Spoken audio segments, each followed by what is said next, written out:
Hello guys, welcome back to our channel. तो BA study पर आपका फिर से स्वागत है। तो जैसा कि आप जानते हैं, हम यहाँ पर बीए से रिलेटेड सारे सब्जेक्ट के सिलेबस कंप्लीट करा रहे हैं। ऐसे ही आज हम फिर हाजिर हैं एक और सब्जेक्ट के साथ, जो कि हमारा होने वाला है शारीरिक शिक्षा। तो शारीरिक शिक्षा के सिलेबस को आज हम डिस्कस करने वाले हैं और जानने वाले हैं कि इसके अंदर हमको क्या क्या चीजें पढ़नी है। ये हमारा फर्स्ट सेमेस्टर का होने वाला है। किसी किसी स्टूडेंट का ये सेकंड सेमेस्टर में भी आ सकता है, तो सिलेबस सेम रहने वाला है, इससे कोई प्रॉब्लम नहीं है। तो बिना किसी देरी की चलिए स्टार्ट करते हैं। जैसे कि हमारा क्या न्यू बैच ये स्टार्ट होने वाला है, आप सब्सक्राइब कर सकते हैं। सारे टॉपिक को यहाँ पर कवर करा दिए जाएंगे, ठीक है। तो बीए के फर्स्ट सेमेस्टर में होने वाला है, हो सकता है आपका ये सेकंड सेमेस्टर में आ जाए, तो कोई प्रॉब्लम नहीं है, सिलेबस सेम रहेगा, है ना। शारीरिक शिक्षा का ये सिलेबस है ना। तो इसमें हम शारीरिक शिक्षाओं के तत्व को बारे में जानेंगे, तत्व के बारे में जानेंगे कि शारीरिक शिक्षा, पहले शारीरिक शिक्षा को समझेंगे, इसका अर्थ समझेंगे, इसके डेफिनेशन को समझेंगे, परिभाषा को समझेंगे, फिर इसके जो तत्व हैं उनके बारे में बात करेंगे। तो इकाई 1 से इसके स्टार्ट करते हैं। टोटल इसमें 8 इकाई होने वाली है। इकाई 1 में हम पढ़ेंगे हमारे शारीरिक शिक्षा के बारे में और खेल के बारे में और योग में प्राचीन ज्ञान, यानी किस तरीके से हमको प्राचीन ज्ञान है शारीरिक शिक्षा, खेल और योग के बारे में। आपने देखा होगा ये आज के समय से तो चल नहीं रहा, ये बरसों से पहले समय से ये क्या चल रहा है, खेल, है ना, योग और ये सारे जो भी शारीरिक शिक्षा ये बहुत पहले समय से चलती आ रही है। तो किस तरीके से आज मॉडर्न एरा में, यानी कि आधुनिक समय में किस तरीके से इसका योगदान है, तो ये सारी बातें हम इसमें डिस्कस करेंगे। यानी किस तरीके से पिछले जमाने में लोग क्या करते थे, योग किस तरीके से किया करते थे, उन सब के बारे में जानेंगे। यानी पतंजलि के योग सूत्र कौन कौन से होते हैं, इसको भी हमें इसमें कवर करना है ना। महासंहिता क्या होता है, ये इसको डिस्कस करना है। इसके साथ हम परिचय लेंगे थोड़ा बहुत हमारी शिक्षा, शारीरिक शिक्षा के बारे में, जैसे कि इसका अर्थ को समझेंगे कि शारीरिक शिक्षा होती क्या है। फिर हम इसकी परिभाषा को समझेंगे, इसी के साथ इसकी जो संकल्पना है उसको बारे में जानेंगे, इसके बारे में जानेंगे क्या होती है ना। फिर इसका क्षेत्र, कौन कौन से क्षेत्र है, इसके बारे में डिस्कस करेंगे। और जो हमारी शारीरिक शिक्षा है इसके लक्ष्य को समझेंगे, इसका लक्ष्य है क्या और उद्देश्य क्या है इसका। साथ ही साथ जैसे कि हमने डिस्कस किया आधुनिक युग में इसका क्या महत्व है, जो शारीरिक शिक्षा है आज के समय में उसका क्या महत्व है, इसको भी हमको इसी के अंदर डिस्कस करना है। फिर हम जानेंगे हमारे सामान्य शिक्षा से संबंध, यानी शारीरिक शिक्षा का सामान्य शिक्षा से किस तरीके का रिलेशन है, किस तरीके से उसका संबंध है।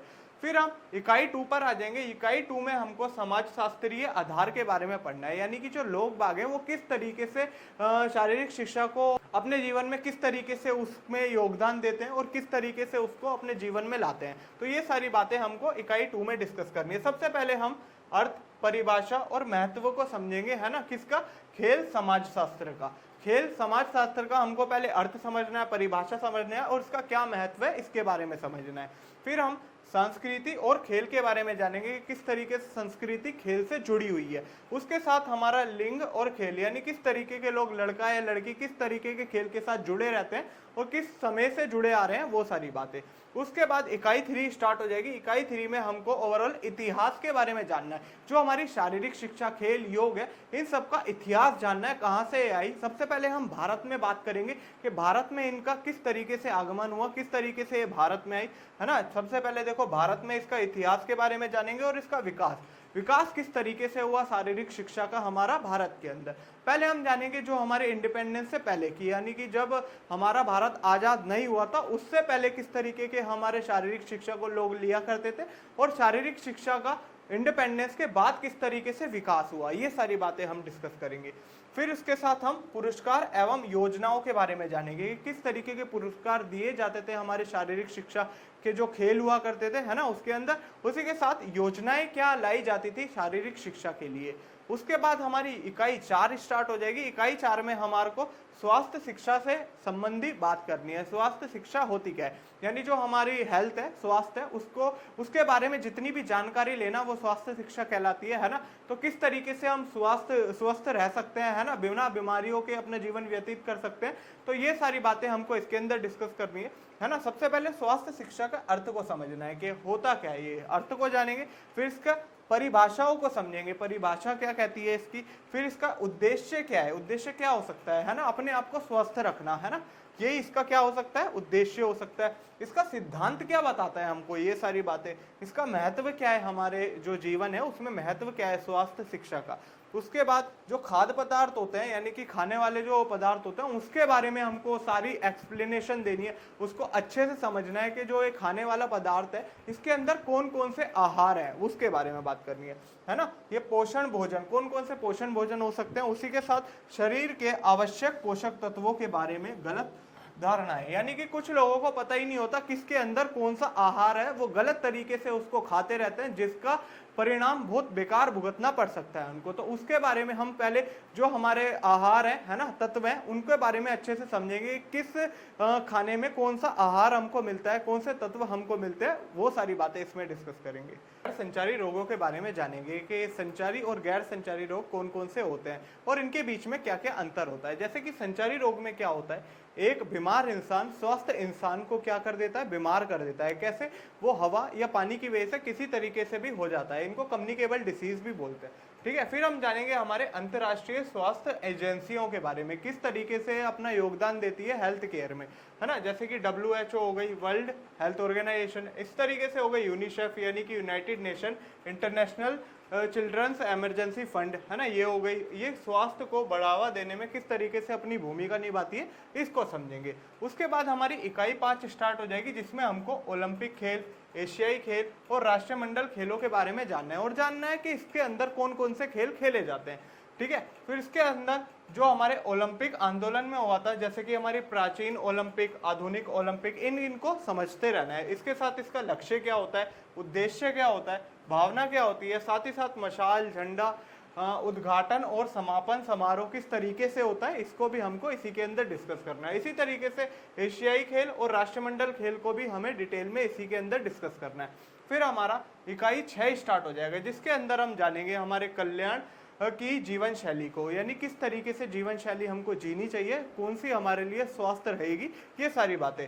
जैसे कि हमारे पहले बात, स्वास्थ्य एवं जीवन शैली का महत्व, क्या महत्व है हमारे जीवन में स्वास्थ्य और जीवन शैली का। इसी के साथ हम देखेंगे स्वास्थ्य जीवन शैली को बनाए रखने में शारीरिक गतिविधि की भूमिका, यानी कि किस तरीके से हमारे शरीर को स्वस्थ रखती है हमारी शारीरिक गतिविधि, यानी शारीरिक गतिविधि से हम किस तरीके से अपने शरीर को स्वस्थ रख सकते हैं। उसके साथ किस तरीके से हम शारीरिक गतिविधियों से अपने तनाव को प्रबंधन कर सकते हैं, इसका रोकथाम कर सकते हैं।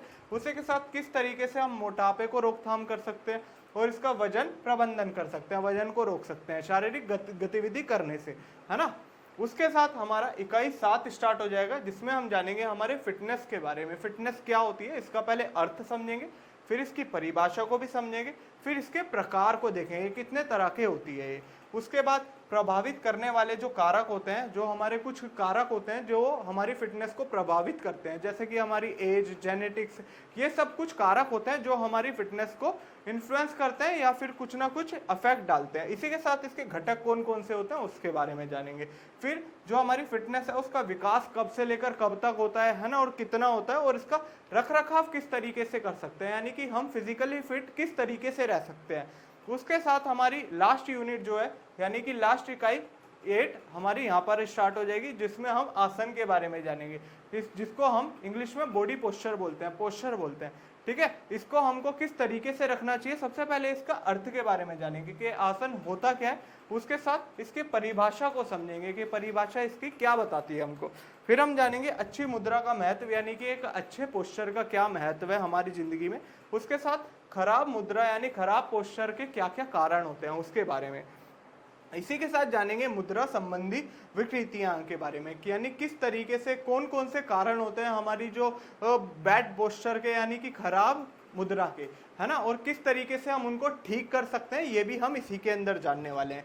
इसी के साथ शारीरिक के अंगों की मौलिक गतिविधियां, यानी किस तरीके से हम अपने शरीर के अंगों को मूवमेंट करा सकते हैं, उनकी गतिविधि करा सकते हैं। तो ये था हमारा पूरा सिलेबस किसका, हमारी शारीरिक शिक्षा का। तो अगर वीडियो अच्छी लगी हो तो चैनल को सब्सक्राइब करें और वीडियो को लाइक करें। मिलते हैं आपसे अगली वीडियो में, जब तक के लिए थैंक यू सो मच।